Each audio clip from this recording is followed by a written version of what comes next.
Halo Infinite Audit Friends, selamat datang di Infinite Audit Talk episode ke-28. Di episode kali ini kita akan discuss tentang defining, measuring, and communicating the value of internal audit. Kalau kita bicara tentang sebuah kegiatan pengawasan gitu ya, yang kemudian ada dalam besaran internal audit itu pasti kan kita akan bicara tentang resource yang digelontorkan dengan cukup besar gitu, baik dari sisi headcount yang kemudian dedicated melakukan pengawasan sampai dengan aspek-aspek konsekuensi resource yang harus dikeluarkan dari sisi finansial dan masih banyak lagi.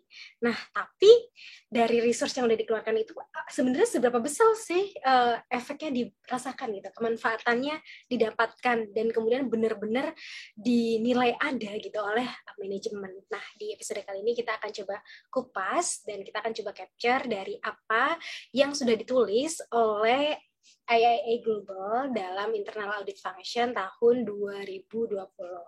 Nah, di episode kali ini kita akan kupas nih Mbak, sebenarnya berkaitan dengan value added yang ada itu apa sih dan gimana sih kita mesti mendefine, lalu kemudian apa dan bagaimana caranya untuk memeasure gitu ya, mengukur gitu. Lalu kemudian bagaimana juga cara kita untuk bisa mengkomunikasikan dengan baik value-value apa aja yang kemudian kita ingin deliver melalui kegiatan-kegiatan internal audit yang ada.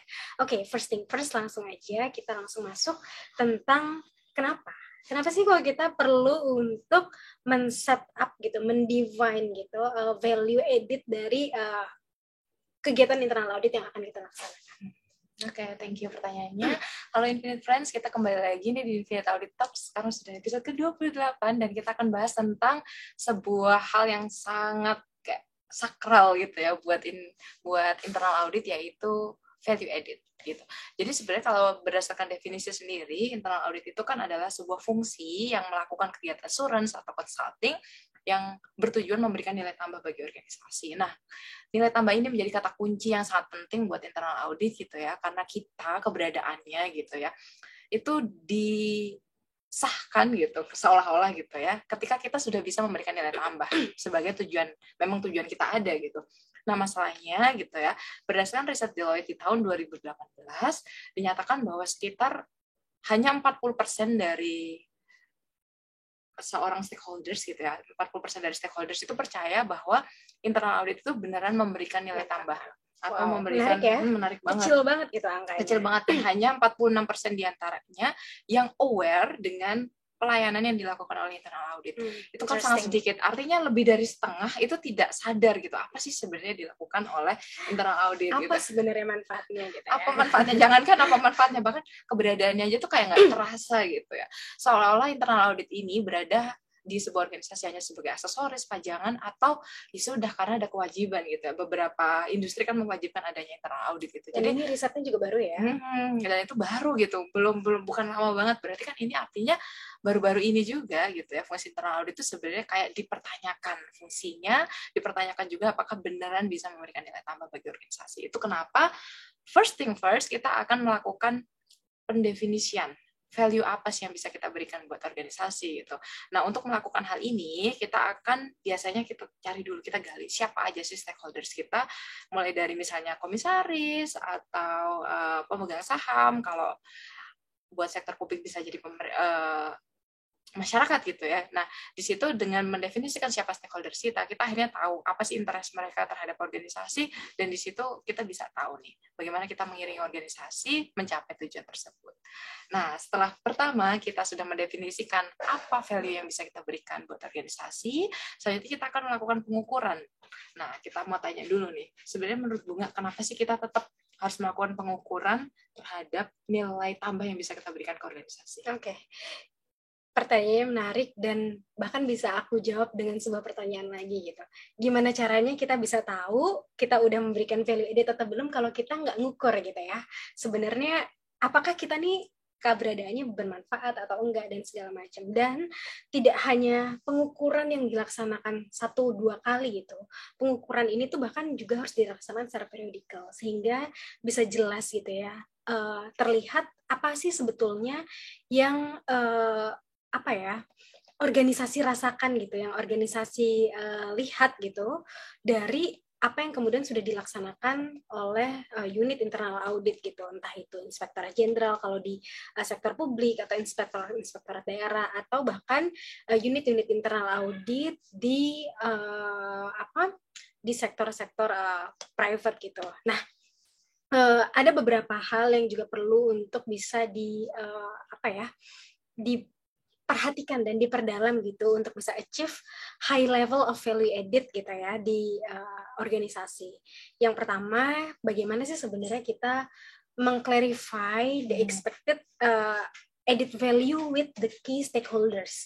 Karena kalau kita bicara tentang value added, ini value added untuk siapa kita? Pasti kita akan coba untuk deliver value added untuk key stakeholders kita. Lalu yang kedua adalah defining dan aligning the added value within the internal audit function-nya sendiri nih. Jadi tadi kalau kita udah ibaratnya shopping shopping ideas gitu ya dari klien pengawasan kita gitu, dari stakeholders utama kita. Nah, sekarang kita kayak coba shopping internalnya dulu.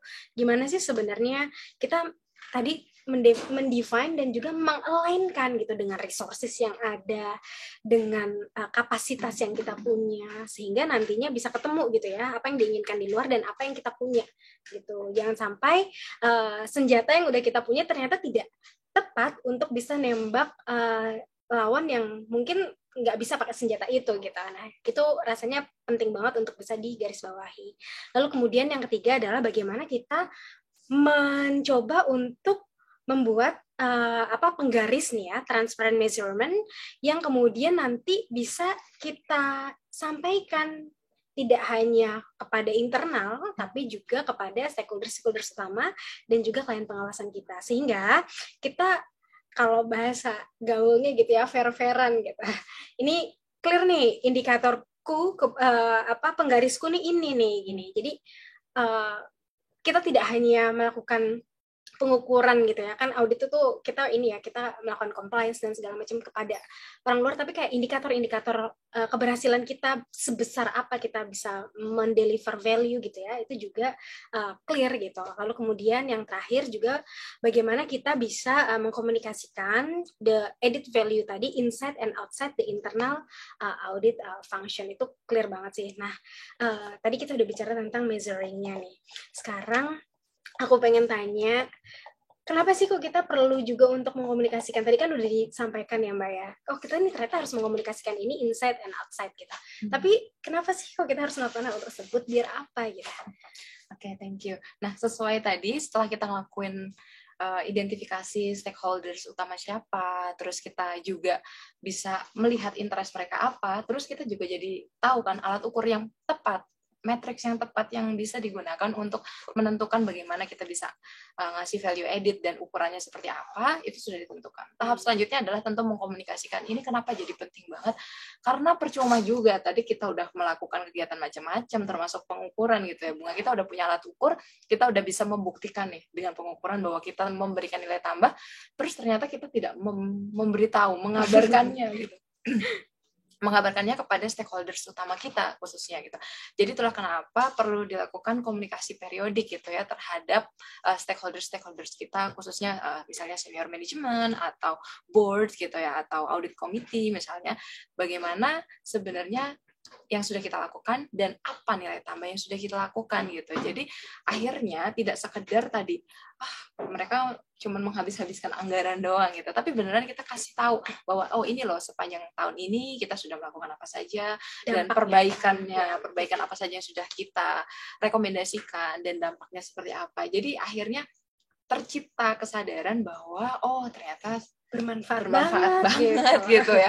Jadi kuncinya justru ini kayak ujung ya dari segala usaha kita ya harus dikomunikasikan gitu, dengan tentu mekanismenya bisa dibahas gitu ya, sesuaikan dengan organisasi masing-masing, bisa jadi dengan ngobrol informal gitu juga perlu gitu, bisa jadi juga dilakukan dengan laporan, jadi bisa tertulis, bisa verbal, tapi intinya adalah bagaimana kita memberitahu organisasi kita gitu ya bahwa kita sudah memberikan nilai tambah, itu sangat penting banget. Itu kenapa komunikasi jadi hal yang penting banget.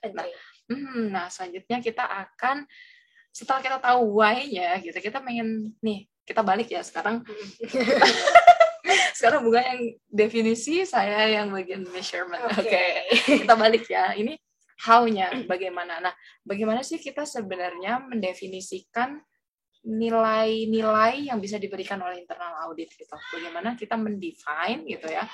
Akhirnya sehingga nanti organisasi merasakan nih manfaat dari keberadaan kita. Oke, ya, menarik banget ya. Jadi itu keren nih kita. Kenapa sih dan bagaimana gitu ya kita mencoba untuk mendefine si value yang kemudian tadi gitu akan kita deliver gitu ya ke klien pengawasan kita. Nah, kalau merujuk pada literatur yang tadi disampaikan oleh IIA Global tahun 2020, teman-teman juga bisa nanti download linknya akan kita kasih ya, source-nya ada di kolom keterangan di bawah ini. Yang paling pertama adalah bagaimana aktivitasnya kita tuh melakukan assurance gitu, the adequacy and effectiveness dari internal control yang ada di dalam organisasi. Jadi kayak kita cek nih, sistem-sistem internal kontrol ini apa aja sih yang sudah ada gitu, apakah sudah efektif atau belum, jika sudah efektif sejauh mana gitu efektivitasnya, dan sejauh mana bisa melindungi gitu ya proses bisnis yang ada di organisasi, khususnya untuk proses bisnis utama. Lalu kemudian yang kedua, kita juga perlu untuk assurance dan juga cek gitu ya kecukupan dari efektivitas. Kalau tadi internal control, ini manajemen risikonya. Jadi betapa ini tuh begitu penting gitu. Dan bahkan yang poin ketiga, kita juga cek nih efektivitas dari tata kelola. Jadi 3 poin terpenting pertama adalah memang nafasnya internal audit itu pasti GRC ya, tata kelola, manajemen risiko, dan juga internal control gitu. Jadi bagaimana sebenarnya kita bisa cek dan memastikan kecukupan serta efektivitas dari GRC kita. Lalu kemudian yang poin keempat adalah bagaimana kita bisa merekomendasikan improvement titik-titik yang perlu untuk di boost gitu ya dari sisi operasional gitu di dalam proses bisnis kita. Lalu kemudian leading the enterprise risk assessment dan juga manajemen processes. Ini juga satu hal yang rasanya jadi tulang punggung dan sering banget gitu didiskusikan gitu ya dalam forum-forum internal audit gitu. Nah, yang poin ke-6 adalah mencek efektivitas dan juga kecukupan dari regulatory compliance processes yang ada di organisasi kita. Apakah proses compliance sudah berjalan dengan baik dan apakah sudah cukup gitu? Apakah mekanisme penilaian yang ada sudah mencakup seluruh mengcover seluruh risiko-risiko yang ada di proses bisnis utama atau belum gitu. Jangan-jangan belum, atau jangan-jangan banyak yang redundant sehingga perlu untuk diefisiensikan. Nah, ini bagaimana kita mencari titik equilibrium gitu ya di antara regulatory compliance processes yang ada gitu. Jangan sampai kita juga terjebak dalam satu kondisi di mana akhirnya kita banyak banget gitu ya compliance processes-nya, tapi ternyata redundant sehingga resource yang dikeluarkan itu merupakan resource yang sebenarnya nggak perlu gitu untuk bisa dialokasikan ke hal tersebut. Lalu kemudian yang ketujuh adalah identifying the emerging risk. Ini penting banget, apalagi di kondisi di mana kita saat ini betul-betul disruptif gitu ya, di tengah kondisi yang disruptif banget. Nah, ini tentu semakin tinggi kondisi ketidakpastian, peranan manajemen risiko itu tuh semakin penting gitu. Saya ingat banget dulu pernah nonton National Geographic gitu ya, itu salah satunya pernah deliver tentang industri transportasi di dunia. Jadi dia bilang bahwa ini juga menarik ya, ternyata industri transportasi itu compare to perjalanan laut, darat, itu ternyata yang paling aman itu adalah industri pesawat terbang. Itu menarik. Dan di situ di openingnya itu disampaikan di liputan National Geographic-nya itu bahwa kenapa sih kok ini jadi industri dengan tingkat keamanan yang paling baik gitu, yang paling tinggi, karena dia menjalankan proses manajemen risiko dengan paling baik. Itu satu hal yang luar biasa banget gitu. Ternyata sebegitu besar gitu peranan risk management gitu ya, untuk bisa memastikan gitu ya keamanan berjalannya proses bisnis utama di organisasi gitu. Lalu kemudian yang kedelapan adalah testing the adequacy and effectiveness of management assessment of controls. Ini juga penting, tapi kita juga perlu bermain di titik equilibrium nih, jangan sampai sama seperti poin sebelumnya gitu ya, tentang organization regulatory compliance gitu, jangan sampai resource yang dikeluarkan ini redundant gitu. Nah, ini kita perlu untuk cek and recheck again gitu, bagaimana sih sebenarnya manajemen assessment of control dilaksanakan, apa-apa saja yang sudah di cover dan mana yang belum gitu.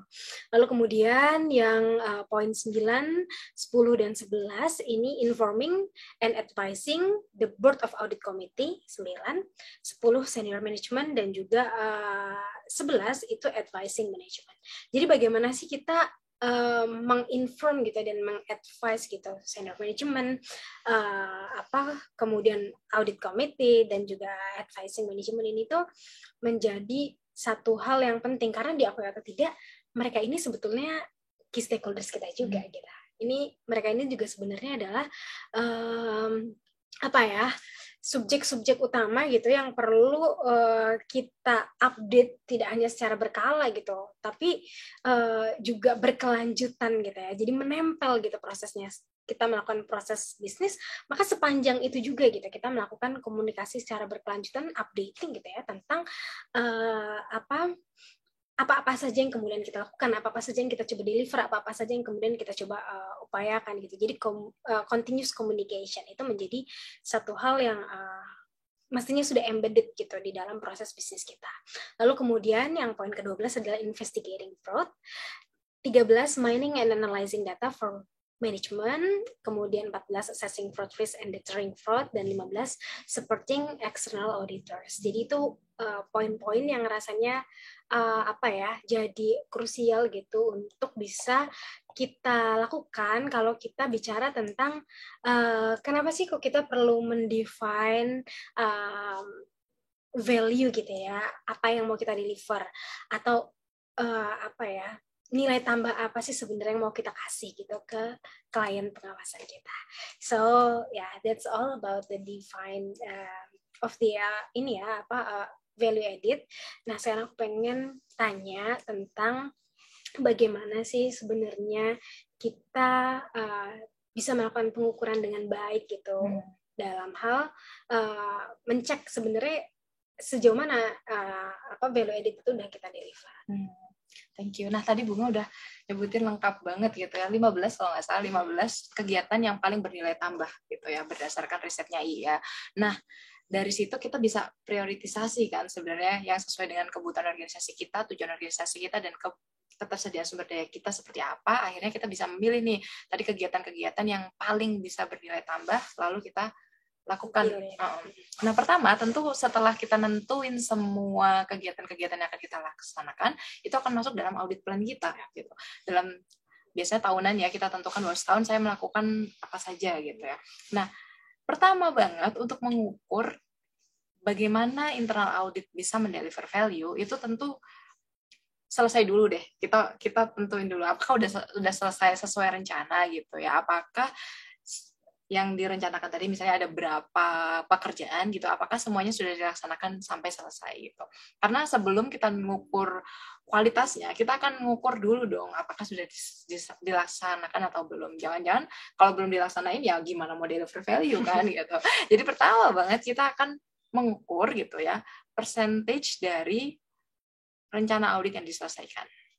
Itu pertama banget ya, sebelum kita melangkah ke yang lain. Nah, yang kedua adalah bagaimana kita bisa tanggap cepat gitu ya, sigap dalam menginformasikan isu terkait audit gitu. Jadi bagaimana sekarang ini kan ketepatan waktu itu menjadi hal yang juga sangat krusial buat internal auditor ya. Bagaimana kita bisa ngasih tahu cepet-cepet sesuai gitu ya, sesuai dengan timeline yang tepat gitu. Kalau misalnya kita nunda-nunda, jangan-jangan organisasi akan menanggung kerugian yang lebih besar atau bisa terjadi hal-hal yang tidak diinginkan gitu ya. Jadi lebih baik segera ketika kita bisa menemukan hal-hal yang mungkin kurang pas gitu ya, atau hal-hal yang bisa segera diperbaiki, audit issue ini bisa segera diinformasikan, di-disclose sesegera mungkin gitu ya.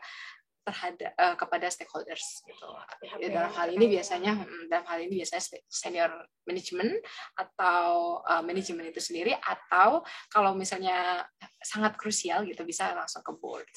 Nah, selanjutnya kita akan melakukan pengukuran apa lagi sih? Bagaimana? Jadi pengukuran yang ketiga yang biasa digunakan juga adalah bagaimana kita bisa mengcover isu-isu yang mandatory gitu. Jadi kan biasanya tadi setelah kita identifikasi key stakeholders, kita akan tahu nih apa sebenarnya isu-isu yang mandatory bagi mereka gitu ya. Misalnya, saya maunya organisasi kita tuh comply sama semua peraturan. Biasanya itu untuk yang highly regulated industry gitu ya. Berarti itu akan jadi mandatory bagaimana kita memastikan apakah organisasi kita sudah comply terhadap tadi regulasi-regulasi yang mengatur gitu. Atau misalnya organisasi kita maunya saya maunya tidak ada fraud sama sekali di organisasi kita. Itu berarti investigasi audit fraud itu akan jadi sangat-sangat penting gitu tadi dijalankan. Nah, itu level toleransinya bisa ya. Jadi bagaimana kita bisa mengcover isu-isu yang mandatory itu juga jadi salah satu ukuran bagaimana kita bisa memberikan nilai tambah bagi organisasi. Nah, selanjutnya adalah tidak lepas nih dari permasalahan uang. Jadi kita tuh kan sebenarnya punya budget gitu ya, budget yang dialokasikan untuk fungsi internal audit. Nah, bagaimana apakah budget ini bisa sesuai gitu ya, dihabiskan dan itu bisa sesuai dengan jumlah jam audit yang direncanakan. Jadi misalnya kita sudah merencanakan ada 1000 jam audit, 1000 jam pengawasan, maka budget yang dihabiskan sesuai, tidak lebih gitu ya. Karena apa? Kita kan sudah merencanakan di awal, artinya ya harus dihabiskan sesuai dengan itu, tidak boleh berlebih. Lebih kecuali ada hal-hal tertentu yang tidak direncanakan gitu ya. Tapi budget ini harus sesuai gitu. Itu juga jadi salah satu ukuran kita bisa memberikan nilai tambah. Karena apa? Budget ini nentuin banget nih, kita ngabisin uang segini, terus kita memberikan manfaat segini gitu. Itu harus seimbang, makanya budget itu jadi salah satu hal yang juga diperhatikan ketika kita mengukur fungsi internal audit. Nah, selanjutnya kita juga ngomongin bagaimana nih siklus, lamanya siklus. Tadi kalau kita bisa memberikan laporan dengan tepat waktu, itu kan akan semakin baik gitu ya, semakin bisa memberikan nilai tambah. Makanya 2 pengukuran terakhir yang biasanya digunakan untuk mengukur nilai tambah adalah siklus waktu yang digunakan gitu ya, untuk dari mulai field work gitu ya, kita melaksanakan audit sampai laporan terakhir gitu. Jadi jangan sampai ini terlalu lama yang akhirnya kita udah basi, ketika udah keluar laporannya udah basi, isu ini tuh udah nggak penting lagi gitu. Dan yang kedua juga bagaimana jarak gitu ya, waktu antara pertama kali kita masuk gitu ya, entry meeting gitu, sampai dengan kita menyusun laporan. Itu juga durasi waktu yang dihabiskan itu jadi penting buat pengukuran, karena timeliness sekarang bisa menentukan nilai tambah. Nah, itu jadi pengukuran yang dilakukan untuk membuktikan bahwa internal audit itu memberikan nilai tambah gitu ya. Nah, selanjutnya kita akan ngomongin komunikasi. Ini yang terakhir banget ya. Bagaimana sih sebenarnya kita mengkomunikasikan bahwa kita memberikan nilai tambah gitu buat organisasi. Menurut Bunga gimana? Ya, jadi ada beberapa hal yang perlu untuk bisa kita highlight gitu ya, kalau kita bicara tentang ngomunikasiin ini ya, value edit yang kemudian sudah kita ciptakan tadi di awal udah dijelasin bahwa sebegitu pentingnya ternyata mengomunikasikan apa aja yang sudah kita lakukan, seberapa besar dampaknya dan impact-nya, apakah kita impactful atau enggak gitu ya, atau sebetulnya yang kita lakukan ini apakah bermanfaat atau enggak, itu tentu sebegitu pentingnya gitu ternyata. Nah, first thing first, kita harus definisiin dulu nih, sebenarnya kita ini perlu untuk komunikasiin value kita ini tuh kan ke various stakeholders pasti kan, tapi siapa aja. Itu penting banget pertama. Lalu kemudian kalau kita udah tahu, maka kita akan bisa bikin nih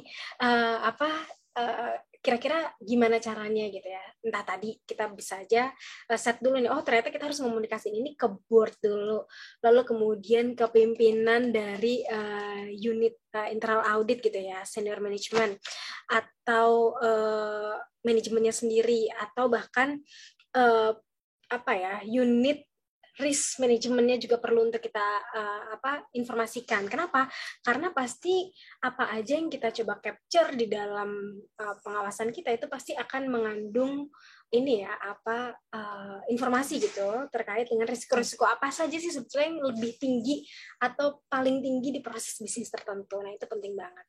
Dan bagaimana sih sebenarnya UIC gitu yang berkaitan dengan compliance, entah itu UKI gitu ya, unit kepatuhan internal kalau di sektor publik, atau mungkin kalau misalkan di sektor swasta ya internal control division-nya itu tuh bisa untuk well informed gitu atas pencapaian-pencapaian apa atau value-value apa yang sebenarnya sudah di-deliver oleh unit internal audit atau kegiatan-kegiatan audit internal.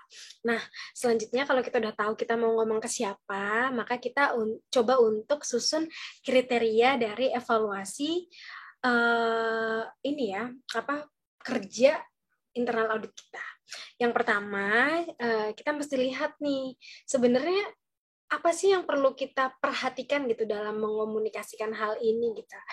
Yang pertama adalah stakeholder satisfaction. Nah, kalau misalkan kita lihat, tentu tadi udah sempat kita diskusiin juga, stakeholder satisfaction ini tuh menjadi hal yang paling penting. Bahkan kalau di reportnya IIA Global ini, berdasarkan hasil research mereka, ini tuh menempati top position gitu ya, lebih dari 80%, tepatnya 83,53%, ini tuh dianggap menjadi satu kriteria yang paling relevan dan perlu untuk diupayakan gitu dalam melakukan pengomunikasian atas value edit gitu yang sudah kita lakukan di kegiatan internal audit. Lalu kemudian yang kedua adalah reputation or perception of the IIF in the company gitu or organization. Nah, ini tuh juga begitu penting gitu, apalagi khususnya untuk organisasi-organisasi yang sudah go public gitu ya, private tapi sudah go public, atau mungkin organisasi yang memang dari awalnya sudah sektor publik gitu ya. Nah, ini menjadi begitu penting sih.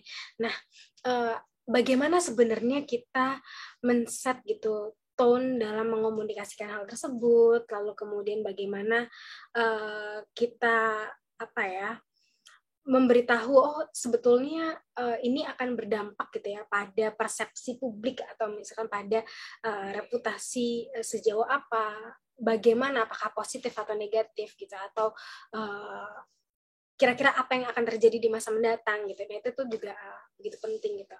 Dan yang ketiga adalah competence of the internal auditors. Kenapa? Karena memang kalau misalkan kita bicara tentang kegiatan untuk memberikan assurance terhadap sesuatu gitu ya, itu kadang kita perlu tahu siapa sih sebenarnya yang menjudge gitu, siapa sih sebetulnya yang mencoba menilai gitu kan, apakah memang hal A ini sudah dinilai oleh orang yang memiliki kapasitas cukup gitu dalam hal tersebut atau tidak. Sama seperti rasanya kalau kita pergi ke dokter gitu ya, kita dibilang sakit A sehingga harus minum obat B. Itu kita terbentuk gitu trust-nya. Karena memang kompetens dari orang yang kita datangi itu sudah kita tahu gitu. Nah, begitupun juga dalam dunia auditing.